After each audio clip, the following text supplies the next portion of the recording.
To my YouTube channel. അപ്പോൾ ഇന്നത്തെ നമ്മളെ ഡെയിലി വ്ലോഗ് സ്റ്റാർട്ട് ചെയ്യുന്നത് ഈവനിങ്ങിലാട്ടോ. ഇന്നത്തെ ഈവനിങ് കുറച്ച് ഫ്രീ ആയ ഒരു ഈവനിങ് ആയിരുന്നു എന്നായിരുന്നു ഞാൻ തുടങ്ങിയപ്പോൾ തന്നെ വിചാരിച്ചത്. പക്ഷേ ഭയങ്കര തിരക്കായിപ്പോയി. പിന്നീട് ആദ്യം ഞാൻ ബ്രെഡൊക്കെ വാട്ടിയെടുത്തിട്ടുണ്ട്. ചായ എല്ലാം കുടിച്ചിട്ടാവാം അടുത്ത പരിപാടി എന്ന് വിചാരിച്ചിട്ട് ഇരിക്കുമായിരുന്നു. അപ്പം ഞാനിന്ന് ബ്രെഡ് ടോസ്റ്റും ബൂസ്റ്റുമാണ് ഞങ്ങൾക്ക് ചായക്കാക്കിയത്. അങ്ങനെ ഞങ്ങളെല്ലാവരും നല്ല അടിപൊളിയായിട്ട് ചായ എല്ലാം കുടിച്ചു. നാളെയാണ് ആലുവിൻ്റെ സ്കൂളിലെ ഓണം സെലിബ്രേഷൻ. അപ്പോൾ അതിന് വേണ്ടി കൊണ്ടുപോകാൻ വേണ്ടിയിട്ട് ഓരോ കുട്ടികളും ഓരോ ഐറ്റം ഫുഡ് കൊണ്ടുപോകണം. അപ്പം മോള് ഏറ്റെടുത്തിരിക്കുന്ന ഇഞ്ചിപ്പുളിയായിരുന്നു.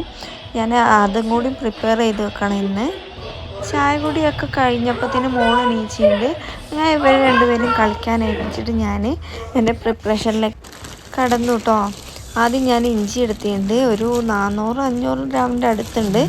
ഏകദേശം 1 കിലോൻ്റെ അടുത്ത് തന്നെ ഇഞ്ചി എടുത്തിട്ടുണ്ട്. ഇനി ഇത് നന്നായിട്ട് തോലെല്ലാം കളഞ്ഞെടുക്കണം. അതായിരുന്നു ഏറ്റവും വലിയ ടാസ്ക്. പക്ഷേ ഇളയ ഇഞ്ചി ആയതുകൊണ്ട് തന്നെ പെട്ടെന്ന് തന്നെ കളഞ്ഞെടുത്തിട്ടുണ്ട്. ഇതൊരു പെർഫെക്റ്റ് റെസിപ്പി ആണോ എന്നൊന്നും എനിക്കറിയില്ല. എനിക്കറിയും പോലെയാണ് ഞാൻ ഉണ്ടാക്കുന്നത്. അതുപോലെ പുളി വെള്ളത്തിലിട്ടിട്ടുണ്ട്. ഒരു 4 പച്ചമുളക് കൂടെ ഇട്ടിട്ടുണ്ട്. ഇഞ്ചിക്ക് അത്യാവശ്യം എരിവുള്ളത് കൊണ്ട് തന്നെ അധികം പച്ചമുളകിൻ്റെ ആവശ്യമില്ല. അതുപോലെ ഇതെല്ലാം കൂടി ഞാൻ ഇത്രയും വലുപ്പത്തിൽ നന്നായി ചോപ്പ് ചെയ്തെടുത്തിട്ടുണ്ട്. ചോപ്പറിലിട്ടാണ് ചോപ്പ് ചെയ്തത്. അതുകൊണ്ട് തന്നെ പെട്ടെന്ന് പരിപാടിയൊക്കെ കഴിഞ്ഞു. ഇനി ഇത് ഉണ്ടാക്കാൻ നോക്കാം. കടുക്, വറ്റൽമുളക്, അതുപോലെ കറിവേപ്പില എടുത്തിട്ടുണ്ട്. ഇത് നല്ല വെളിച്ചെണ്ണയിൽ നമുക്കൊന്ന് മൂപ്പിച്ചെടുക്കാം. അതിന് ശേഷം ഇഞ്ചിയും പച്ചമുളകും അരിഞ്ഞതുകൂടി ചേർക്കുന്നുണ്ട്. ഇത് ഉണ്ടാക്കാൻ ഭയങ്കര എളുപ്പമുള്ള ഒരു ഡിഷായതുകൊണ്ടാണ് ഞാൻ ഇത് തന്നെ പെട്ടെന്ന് തന്നെ ഏറ്റെടുത്തത്. ഇത് നന്നായി വഴറ്റിയെടുക്കണം. വഴണ്ട് ഈ ഇഞ്ചി നന്നായി ഡ്രൈ ആവണം. ഇതിലെ വെള്ളമൊക്കെ വറ്റിപ്പോണം. എന്നാലും നമുക്ക് കുറേ ദിവസമൊക്കെ എടുത്തു വെക്കാൻ പറ്റുള്ളൂ. നാളേക്ക് ഞാൻ എടുത്തു വെക്കുന്നില്ലെങ്കിൽ പോലും ഇനി ബാക്കി അഥവാ വന്നു കഴിഞ്ഞാൽ നമുക്ക് പിന്നെയും യൂസ് ചെയ്യാമല്ലോ വിചാരിച്ചിട്ട് നന്നായിട്ട് തന്നെ ഡ്രൈ ആക്കി എടുക്കുന്നുണ്ട്. അപ്പോഴേക്കും നമ്മുടെ ഈ ഇഞ്ചിയുടെ നല്ല കുത്തുന്ന ടേസ്റ്റില്ലേ അതെല്ലാം പോവും. ഇതുപോലെ നല്ല മുരിഞ്ഞു വന്നിട്ടുണ്ട് ഇഞ്ചി. ഈ ഒരു പരുവാവണം. ഈ ഒരു പരുവാവും വരെ ഞാൻ ലോ ഫ്ലെയിമിലിട്ടിട്ട് നന്നായിട്ട് കുക്ക് ചെയ്തെടുത്തിരിക്കുന്നത്. അതിന് ശേഷം നമുക്ക് പുളിയുടെ വെള്ളം ഒഴിച്ചു കൊടുക്കണം. ഒന്ന് അരിച്ച് മാറ്റി വെക്കുകയാണെങ്കിൽ അതായിരിക്കും നല്ലത്. എന്നിട്ട് ഇതൊന്ന് തിളച്ച് വരുന്ന സമയത്ത് നമ്മൾ ഇതിൽ ശർക്കര ഉരുക്കിയതുകൂടി ഒഴിച്ചു കൊടുക്കണം. ഇപ്പോഴത്തെ ഇതിൻ്റെ ശരിക്കും ആ ഒരു നല്ലൊരു കളറൊന്നും കിട്ടിയിട്ടില്ല.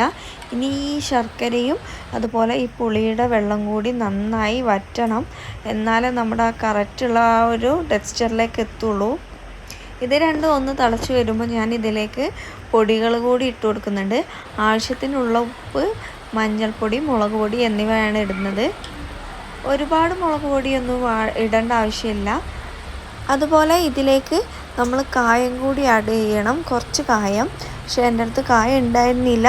പിന്നെ അതുമാത്രമല്ല കായത്തിൻ്റെ ടേസ്റ്റ് ഇവിടെ ആർക്കും ഇഷ്ടമല്ല. അതുകൊണ്ട് തന്നെ കായം ചേർത്തിട്ടില്ല. ഇങ്ങനെയാണെങ്കിലും കുഴപ്പമൊന്നുമില്ല. നമ്മുടെ ടേസ്റ്റിന് വ്യത്യാസമൊന്നും വരില്ല. ഇനി ഈ വെള്ളം പോലെ ഉള്ളതൊക്കെ നല്ല കുറുകി നല്ല തിക്ക് ഗ്രേവി ആക്കി എടുക്കണം. അതായിരുന്നു ടാസ്ക്. ഇതുപോലെ തള വരുമ്പോൾ പൊട്ടിത്തെറിക്കും. അതൊന്ന് ശ്രദ്ധിച്ച് നന്നായിട്ട് ഇളക്കി കൊടുക്കുക. ലാസ്റ്റ് വറ്റിയപ്പോൾ നിറച്ചുണ്ടായിരുന്ന സംഭവം വറ്റി ഇത്രയായിട്ടുണ്ട്. ഇപ്പോൾ ഇതൊരു കറക്റ്റ് പാകമാണ്. ഈ ഒരു ഐറ്റം നമ്മൾ നല്ല എയർ ടൈറ്റായിട്ട് എടുത്തു വെക്കുകയാണെങ്കിൽ ഒരു 1.5 ആഴ്ചയൊക്കെ എന്തായാലും ഉപയോഗിക്കാൻ പറ്റുന്നതാണ്.